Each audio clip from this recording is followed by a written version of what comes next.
The conference room smelled of lemon polish and expensive coffee, a scent that usually signaled a closed deal. Today, it signaled a war. I stood at the head of the table, watching two strangers who shared my DNA laugh like they were at a reunion. My mom and dad left me hungry and alone at 16.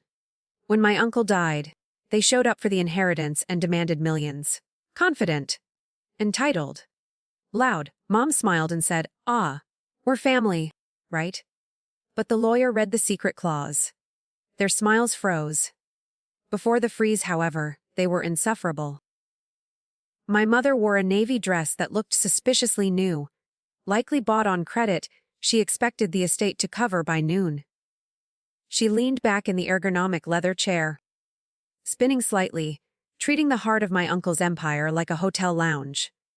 My father sat beside her, tugging at the cuffs of a gray suit that didn't fit his mechanic's shoulders. He watched the skyline, already counting money that wasn't his. They didn't even look at me. I took the seat opposite them, keeping my face blank. This room was where Henry had taught me to read a P&L statement and how to spot a lie in a vendor's contract. It was a sanctuary of logic and hard work. Seeing them here felt like a violation, a muddy footprint on a white carpet. I folded my hands on the polished mahogany, anchoring myself. I wasn't the scared teenager they remembered. I was the CEO of a cybersecurity firm, and they were intruders. Mr. Thompson sat at the head of the table, a thick folder resting under his manicured hands.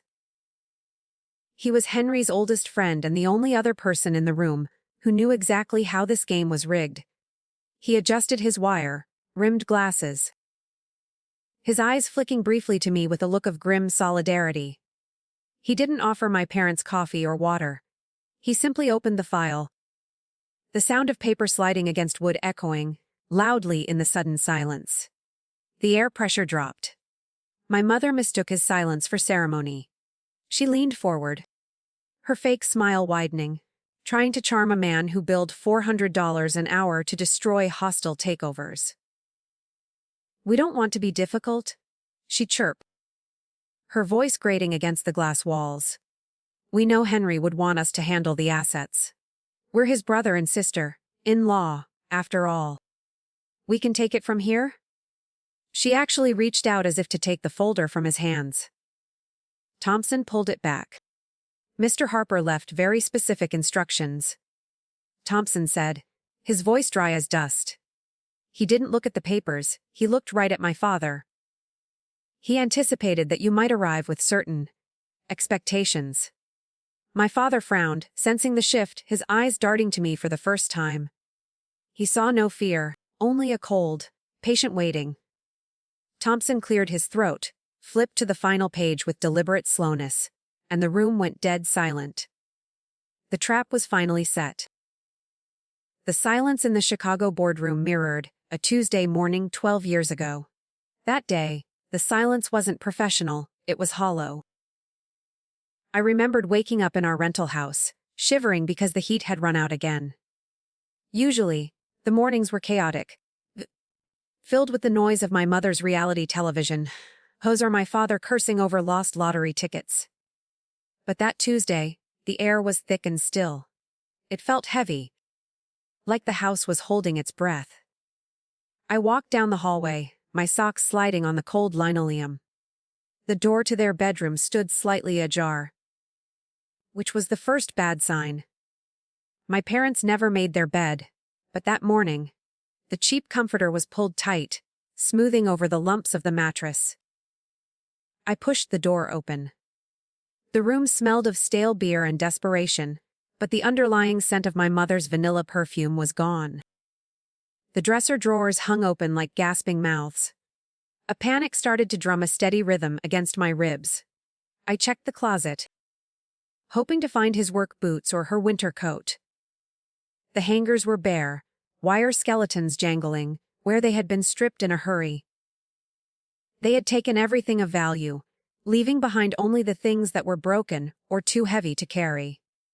A cracked mirror leaned against the wall, reflecting a 16-year-old girl who was slowly realizing She had become part of the discarded pile.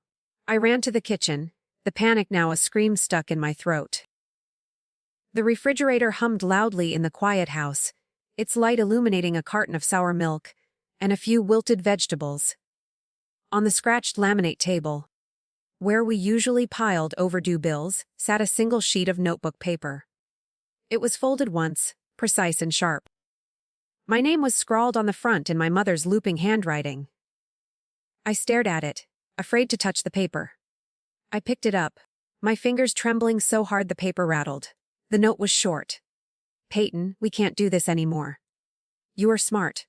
You'll figure it out. Love, Mom and Dad. That was it. No address. No apology for leaving their daughter in a freezing house with nothing but half a loaf of bread. The words blurred as my vision swam. I sank onto the linoleum floor, clutching the note like it was a lifeline. The reality of my hunger hit me before the grief did. My stomach twisted, a painful knot. I checked the pantry, finding a jar of peanut butter and a box of stale crackers. I did the math in my head instantly, a skill Henry would later refine into a weapon. 2 days of food, maybe 3 if I rationed. After that, I would be starving. The silence of the house wasn't peaceful anymore. It was a predator waiting to strike. Then came the pounding on the front door. I scrambled up, hoping they had come back, hoping it was all a sick mistake. I threw the door open, breathless. It wasn't them. It was the landlord, a man with dirt under his nails and zero patience. "They gone?" he asked, looking at the empty driveway. "Rent's 2 months late. You have an hour to get out, kid, or I am calling the cops." He didn't see a child. He saw a squatter. The landlord didn't call the police. He called a caseworker who eventually found Henry's number. When my uncle arrived, he didn't run to hug me or offer empty platitudes. He stepped out of a black sedan that looked like a spaceship against our cracked pavement. He walked past the weeping caseworker, checked the rotting porch steps with a frown, and finally looked at me. "Pack what you need," he said, checking his watch. "Anything you don't actually use is just dead weight." The drive to the suburbs was silent, filled only by the hum of an engine that cost more than my parents' lifetime earnings. We pulled up to a house of glass and steel, hidden behind manicured hedges. It didn't look like a home. It looked like a server farm disguised as a residence. Inside, the air was filtered and cool, smelling of ozone and lemon polish. "Shoes off," he commanded, pointing to a designated rack. "Dirt is a variable we can control. Disorder is not allowed." He led me to a guest room that was terrifyingly empty compared to the clutter I was used to. There were no stains on the carpet, no peeling wallpaper. He handed me a heavy black trash bag. "Put your clothes in here?" he said. I clutched my duffel bag, defensive. "Why?" I asked. "Because they smell like mildew and failure," he replied without malice. "We are rebooting the system. You get new clothes tomorrow. Tonight, you purge the cache." It wasn't cruelty, it was just efficient resource management. The next morning, the new operating system launched. Breakfast was at 0700 hours oatmeal and protein powder. School was non-negotiable, but the real education happened after. He sat me down in front of a dual monitor setup that hummed with potential. "Coding," he stated, sliding a thick manual across the glass desk. "You can control this. The real world is chaos, Payton. Code is logic. If you follow the rules here, the output is guaranteed." It was the first promise anyone had made me that felt real. I wanted to fight him initially. I wanted to scream that I missed the noise, even if the noise was painful. But when I sat at that desk, the logic soothed the panic in my chest. If X, then Y. It was simple. Safe. I stopped waiting for the other shoe to drop, because Henry had removed all the shoes. I traded my parents' unpredictable emotional storms for Henry's binary weather patterns. I learned that structure wasn't a cage. It was a fortress against the world. My grades went from failing to perfect, but Henry didn't hang them on the fridge. He reviewed them like quarterly earnings reports. When I failed a complex Python project, I braced for the yelling. It never came. He just tapped the screen. "Failure is not a verdict," he said, his voice flat. "It is data. Analyze the error log and patch the vulnerability." He didn't offer sympathy. He offered a debugger. For the first time, I didn't feel broken. I just felt like I was in beta testing. 2 years later, on my 18th birthday, he didn't buy me a cake. He took me to the courthouse downtown. We stood before a judge, and Henry signed the adoption papers with the same flourish he used for merger contracts. "This is for administrative efficiency," he told me as we walked out into the gray afternoon. "Next of kin privileges simplify medical and legal decisions." He didn't say he loved me. He didn't have to. He had just signed a contract to never leave me behind.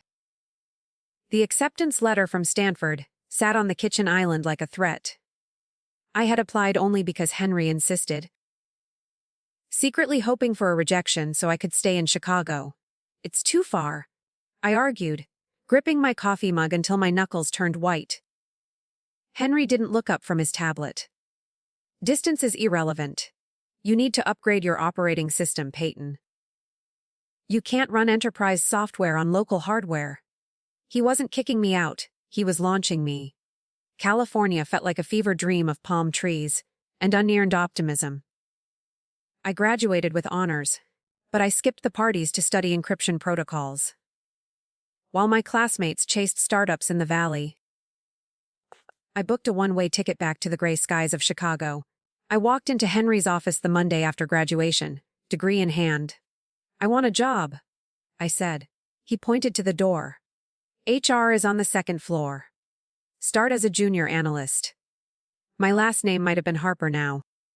But my badge said, junior analyst. Just like everyone else. I worked in a windowless cubicle near the server room. The hum of cooling fans becoming my white noise. I fetched coffee for people who didn't know I was the CEO's daughter. I audited thousands of lines of code until my eyes burned. I didn't want his favor. I wanted his respect. Every bug I patched was a brick in my own foundation. It took 3 years to earn a window, and 2 more to earn a seat at the strategy table. I stopped being Henry's charity case, and became the woman who saved the frantic bank client during the Christmas Eve breach. I walked into the boardroom one morning to present a quarterly security audit, and for the first time, Henry didn't correct my data. He nodded. It was a microscopic gesture, but from him, it was a knighthood. Our relationship existed in the quiet hours between midnight and dawn. We ate cold Thai food out of cartons, while dissecting hostile takeover attempts. We didn't talk about feelings or memories. We spoke in risk assessments and growth margins. That was our intimacy. Watching him dismantle a competitor's argument with a single sentence was better than any hug. I felt safe in his shadow, believing that the towering fortress of Henry Harper was impervious to time or decay. The shift was subtle at first, then undeniable. He started copying me on emails that were marked "I as only." He sent me to Zurich to handle a delicate negotiation with a privacy-obsessed banking consortium. When I returned, triumphant, he didn't congratulate me. He simply handed me the master encryption keys for the company's internal servers. "You need to know where the bodies are buried," he said. I realized then that he wasn't just training an employee. He was building a successor, because he knew the one thing I didn't. I thought we were running a marathon, but he was already sprinting toward the finish line. We had mapped out the next 10 years of the company's expansion, plotting global dominance on a whiteboard in his office. It was a perfect plan, logical and robust. But biology doesn't care about business plans. The first time he winced while pouring coffee, I should have known the system was failing. The diagnosis arrived on a Tuesday, delivered with the same clinical detachment Henry applied to losses. He slid the folder across the marble island like a contract. "Pancreatic," he said, not meeting my eyes. "Stage 4. The timeline is suboptimal. He opened his laptop immediately, ready to project, manage his own death. I stood there, clutching a lukewarm mug, feeling the floor drop out. He wasn't scared of dying. He was annoyed by the interruption to his workflow. The treatment was a brutal algorithm that deleted his strength bite by bite.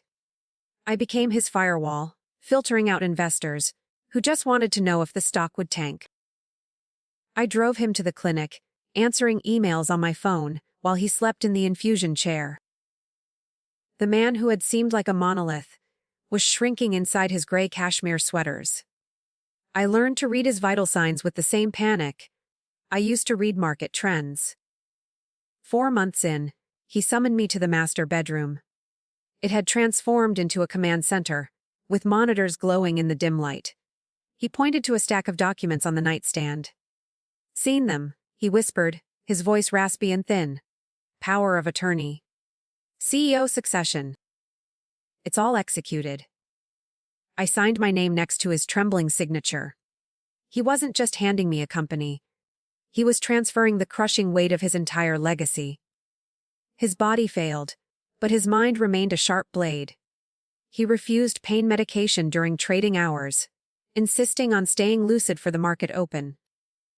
We spent our evenings reviewing security patches for the upcoming cloud migration. "That line is redundant," he would murmur, pointing a shaking finger at the screen. It was our way of saying goodbye. We didn't hug or cry.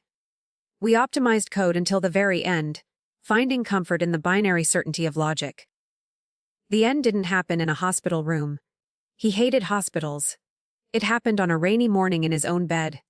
I sat in the armchair, listening to the shallow rattle of his breathing. He opened his eyes one last time, looking past me at the ceiling fan. "Protocols are in place?" he breathed, the words barely audible. "The firewall holds." I squeezed his hand, his skin paper thin. He wasn't talking about the servers. He was talking about the will. Then he was gone. The silence was absolute, heavier than the day my parents left me in that empty kitchen. I didn't cry immediately. Henry wouldn't have approved of the inefficiency. I noted the time of death, 4:12 a.m. I closed his laptop. I called the funeral home, then the board of directors. I functioned because that is what he built me to do. The grief was a background process I couldn't force quit. The funeral was efficient, exactly as he requested. A closed casket, no flowers, just a donation linked to a science fund. I stood by the grave in the biting wind, the sole guardian of his empire. My phone buzzed against my leg. It wasn't a condolence text. It was a notification from the front desk. "Mr. and Mrs. Harper are here to see you," it read. I stared at the screen. The biologicals had finally circled the water. Mr. Thompson didn't raise his voice. He simply adjusted his glasses and looked at my parents with clinical disinterest. "Regarding the distribution of assets," he began, his tone matching the hum of the air conditioning. "There seems to be a fundamental misunderstanding of your legal standing here." My mother laughed nervously, a brittle sound that cracked against the glass walls. "We are his family," she insisted, reaching for my father's hand. Thompson slid a single document across the polished table. "Not legally," he corrected. 9 years ago, Mr. Harper formally adopted Payton." My father stared at the document like it was written in alien script. "Adoption," he sputtered, his face flushing a blotchy red. "That's ridiculous. She has parents. We're right here." He looked at me, expecting me to corroborate his version of reality. I remained a statue. My hands folded over the notebook Henry had given me. "You left," I said softly, the words cutting through the tension. Henry made sure the paperwork matched the reality. My mother snatched the paper, her eyes scanning the dates, desperate for a loophole or a forgery. Thompson reclaimed the document with a sharp tug. "As Payton is Mr. Harper's sole legal issue," he continued, "you are considered legal strangers to the estate." He paused to let the words sink in, watching their greed turn into panic. There are no bequests for extended family, no trusts, no cash gifts. The air left the room. My mother's mouth opened and closed, a fish gasping on a dock. The millions they had already spent in their heads evaporated instantly. They weren't heirs, they were just trespassers in expensive clothes. My father slammed his fist onto the mahogany, shaking the water glasses. "This is fraud," he shouted, standing up so abruptly his chair screeched. "He brainwashed her. We'll sue. We'll drag this whole company through the mud until we get what's ours." My mother nodded, her eyes narrowing into slits. "We have rights," she hissed, her mask of civility dissolving completely. "We raised her. We deserve compensation for our loss." The entitlement rolled off them in waves. A toxic perfume of greed and delusion. They were ready to burn it all down. I watched them scream, feeling a cold, dark satisfaction settle in my chest. They were proving Henry right with every word. Thompson didn't flinch at the threats. In fact, a microscopic smile touched his lips. He reached into his briefcase and pulled out a second, thinner folder. "Mr. Harper anticipated you might feel litigious," Thompson said, his voice cutting through my father's rant. "Which brings us to the conditional clause of the testament." He opened the folder. "I suggest you sit down. This part concerns your compensation." My parents sat, compelled by the sudden gravity in the lawyer's demeanor. Thompson began to read, enunciating every syllable. "In the event that any party attempts to contest this will, or challenges the adoption's validity, a specific liquidation protocol initiates." He looked up, locking eyes with my mother. "The entire estate, every stock, every property, every cent, will be immediately liquidated." He turned the page. "The proceeds will then be transferred in full to the Harper Children's Oncology Fund. The beneficiary in that case becomes zero." My mother blinked, the math struggling to compute in her brain. "I don't understand," she whispered. "If we sue, nobody gets it." I finally spoke up. "That's right," I said, leaning forward. "Henry called it a poison pill. If you try to grab a single dime, the vault self-destructs." I pointed to the clause. "You can walk away with nothing. Or you can fight and ensure that I also get nothing. But either way, you leave this room empty-handed." It was a masterpiece of behavioral engineering. My father slumped back, the fight draining out of him. He wasn't driven by principle, he was driven by avarice. Burning the money to spite me didn't pay his gambling debts. He was a lunatic. My father muttered, wiping sweat from his forehead. "Who does that to their own family?" I stood up, smoothing my blazer. "A man who knew exactly who you were," I replied. "He knew you loved money more than you hated me. You won't sue. Because as long as the money exists, you'll think you have a chance." Thompson closed the folder with a definitive snap. "Unless you intender the charitable donation immediately," he said. "This meeting is adjourned." My mother looked at me, her eyes wet with fake tears, switching tactics instantly.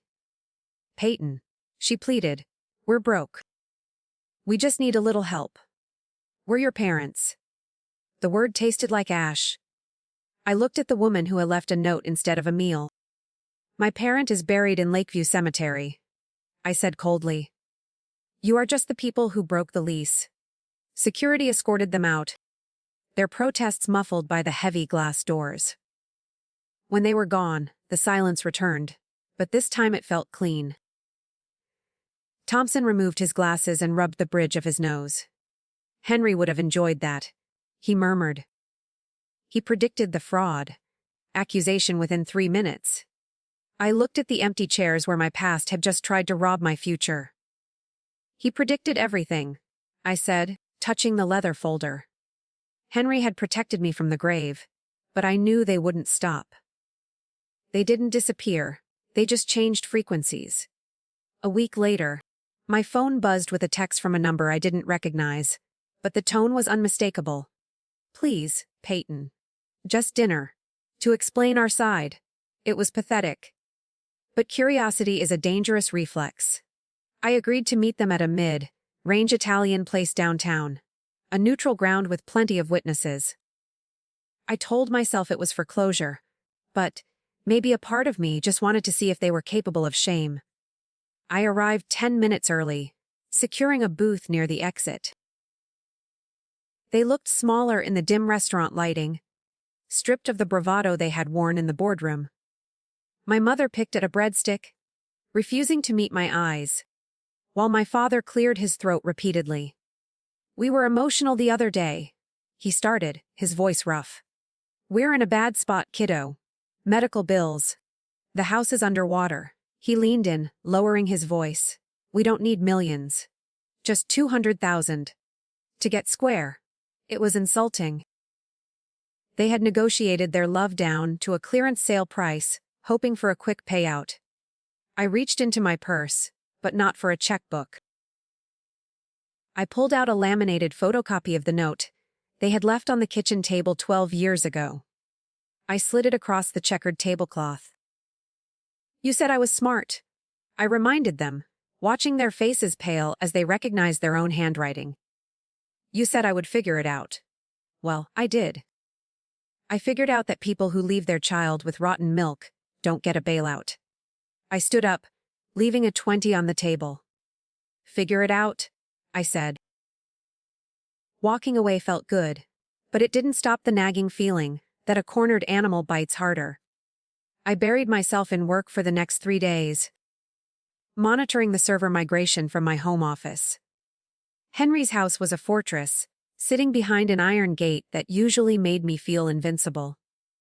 But on Thursday night, the rain lashed against the windows, creating a wall of noise that masked the sound of tires on the driveway. I was deep in code when my phone chimed with a priority alert from the perimeter security system. I tapped the notification, bringing up the live feed from the front gate. My heart hammered against my ribs. A battered sedan was idling right at the entrance, its headlights cutting through the rain. My father was out of the car, shaking the iron bars, shouting something the microphone couldn't pick up over the wind. My mother was pacing behind him, looking manic. They weren't just desperate anymore, they were furious. I watched as a delivery truck pulled up to the keypad, and before the gate could close behind it, my father slipped his car through. They were on the property now, violating not just my privacy, but the sanctity of the only safe place I had ever known. I didn't hide. I didn't cower in the bathroom like the 16-year-old girl they remembered. I picked up my phone and switched to the video camera, hitting record. I walked to the front door as the bell began to ring incessantly, a shrill demand for attention. I checked the lock, took a deep breath to steady my shaking hands, and prepared to document their final mistake. I was done negotiating with ghosts. I ripped the door open, phone held high. "Get off my property," I commanded, my voice steady. My father blinked, blinded by the porch light, while my mother tried to push past me. "We need to talk," she screamed, her face twisted and ugly. "You can't treat us like this! We're your family." I kept the lens focused on their faces, capturing every desperate, entitlement-soaked word. "You are trespassing," I stated clearly for the recording. "I have already called the police, and they are currently pulling into the driveway." Their faces dropped. Their bluster evaporated the second blue lights flashed at the bottom of the driveway. The police didn't use sirens, just a silent, terrifying approach that signaled serious business. My father froze, looking from me to the approaching officers, realizing too late that this wasn't a family dispute anymore, it was a criminal act. I stepped out onto the porch, handing the phone with the footage to the first officer. "They forced the gate?" I told him, pointing at the sedan. "I want to press charges for trespassing and harassment." There was no hesitation left. Watching my parents get handcuffed was a surreal, cinematic moment. My mother sobbed loudly, playing the victim for an audience of stone-faced officers who didn't care. My father just looked at the ground, defeated by the weight of his own choices. As the cruiser doors slammed shut, enclosing them in the back seat, the rain finally seemed to wash the driveway clean. I stood on the porch of the house Henry built, watching the taillights fade into the dark. I wasn't an orphan anymore. I was finally, truly free from the ghosts of my past. 6 months later, the silence in my life was finally permanent. My parents accepted a plea deal to avoid jail time. Trading their freedom for a strict restraining order and a move to Arizona. The local news labeled them as grifters who preyed on the grieving, destroying whatever reputation they had left. They didn't get a penny of Henry's empire, and they lost the ability to ever contact me again. I didn't feel triumphant when the gavel finally fell. I just felt light, unburdened by the heavy weight of their expectations. With the legal drama closed, I finally moved into Henry's office for real. For months, I had worked from the conference table, feeling like a squatter in my own company. Now, I unpacked. I placed my degree on the shelf and replaced his abstract art with photos of the skyline. The board stopped asking about interim status and demanded 5-year projections. I wasn't just holding the wheel anymore, I was driving. The imposter syndrome faded, replaced by the quiet hum of competence. Mr. Thompson came by on a Friday with the final estate paperwork. The clause wasn't triggered, he noted, tapping the folder. The assets remain yours. I looked at the numbers, the millions that had turned my parents into monsters. Do it anyway, I told him. Launch the Harper Scholarship Fund. Use the company profits. He smiled, the first genuine smile I had seen on him in years. We weren't doing it to spite them anymore. We were doing it because Henry believed in tools. It was time to share the blueprints. The first batch of applications arrived a week later. I sat with coffee, reading stories that echoed my own history. There was a boy from Detroit living in his car, coding on a library computer. There was a girl whose parents told her college was a waste. I approved them all. We sent laptops, tuition checks, and mentorship offers. I wasn't just writing checks. I was sending life rafts. Henry had pulled me out of the water, and now I was pulling others up. On my desk, inside a simple glass frame, sat the original note my parents had left me. You'll figure it out. It used to make me sick with panic, a symbol of my worthlessness. Now, it was a trophy. I looked at it every morning before I opened my laptop. They had intended to break me, but they had accidentally forged me into steel. I didn't hate them. Hate requires energy, and I had none left to spare for people who were essentially strangers. I stood at the floor-to-ceiling window, watching the sun set over the city Henry and I had conquered. The reflection in the glass showed a woman in a tailored suit, strong and steady.